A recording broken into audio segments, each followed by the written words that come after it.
Hello అందరికీ.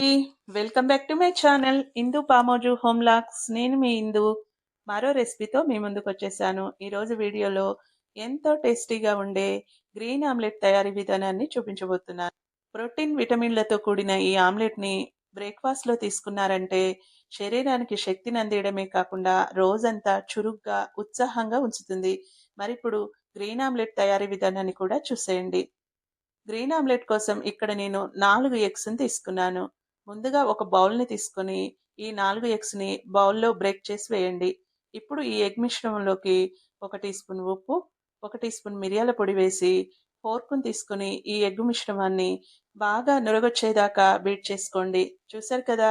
ఇలా నురగ రావాలన్నమాట. ఇలా నురగ వచ్చేదాకా కలుపుకుంటే ఆమ్లెట్ స్మూత్‌గా దూదిలా ఉంటుంది. ఇప్పుడు ఇందులోకి రౌండ్‌గా కట్ చేసి పెట్టుకున్న 1 టేబుల్ స్పూన్ పచ్చిమిరపకాయ తరుగు, సన్నగా కట్ చేసి పెట్టుకున్న 2 టేబుల్ స్పూన్ల ఉల్లి తరుగును వేసి, అలాగే ముందుగా శుభ్రంగా కడిగి పెట్టుకున్న అరకప్పు కొత్తిమీర తరుగు, సన్నగా కట్ చేసి పెట్టుకున్న 1 కప్పు పాలకూర తరుగును వేసి, 1 టేబుల్ స్పూన్ నీళ్లను వేసుకొని, వీటన్నిటిని ఎగ్ మిశ్రమంలో బాగా కలుపుకోండి. ఇలా కలుపుకున్న తర్వాత 2 నిమిషాల దాకా ఈ ఎగ్ మిశ్రమాన్ని పక్కనుంచేయండి. ఇప్పుడు ఈ ఆమ్లెట్లు వేసుకోవడం కోసం ముందుగా స్టవ్ వెలిగించి స్టవ్ పై ఆమ్లెట్లు వేసుకునే ప్యాన్ని పెట్టుకోండి. ప్యాన్లోకి 1 టేబుల్ స్పూన్ ఆయిల్ని వేయండి. ఈ ఆయిల్ ప్యాన్ మొత్తం స్ప్రెడ్ అయ్యేలాగా ప్యాన్ని చేత్తో పట్టుకొని ఇలా రౌండ్గా తిప్పుకుంటే ప్యాన్ మొత్తం ఆయిల్ స్ప్రెడ్ అవుతుంది. ఇప్పుడు ముందుగా కలిపి పెట్టుకున్న ఎగ్ మిశ్రమాన్ని మధ్యలో పోయకుండా అంచుల వెంబడి పోసుకోండి. ఇలా పోసుకోవడం ద్వారా ఎగ్ మిశ్రమం ప్యాన్ నిండా అప్లై అవుతుంది. ఇప్పుడు ఫోర్క్‌ని తీసుకొని పాలకూరను కూడా ఆమ్లెట్ పై చక్కగా సర్దుకోండి. ఇలా సర్దుకున్నాక స్టవ్‌ని మీడియం ఫ్లేమ్‌లో ఉంచి ఆమ్లెట్‌ని మరో 2 నిమిషాల పాటు చక్కగా కాల్చుకోండి.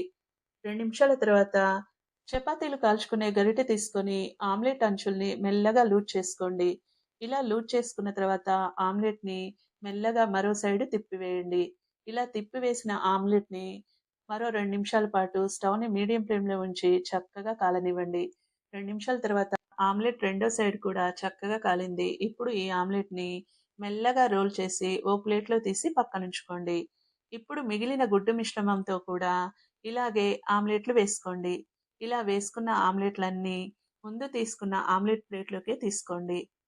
ఇలా తీసుకున్న తర్వాత రౌండ్‌గా కట్ చేసి పెట్టుకున్న ఆనియన్స్‌తో గార్నిష్ చేసుకున్నారంటే ఎంతో టేస్టీగా ఉండే గ్రీన్ ఆమ్లెట్ రెడీ. ఇలా రెడీ అయిన ఆమ్లెట్‌లని టమాటా కెచప్‌తో తిన్నారంటే చాలా టేస్టీగా ఉంటుంది. మరి మీరు కూడా ఒక్కసారి గ్రీన్ ఆమ్లెట్‌ని ట్రై చేయండి. మీరు ట్రై చేస్తే ఎలా వచ్చిందో కామెంట్స్ ద్వారా తెలపండి.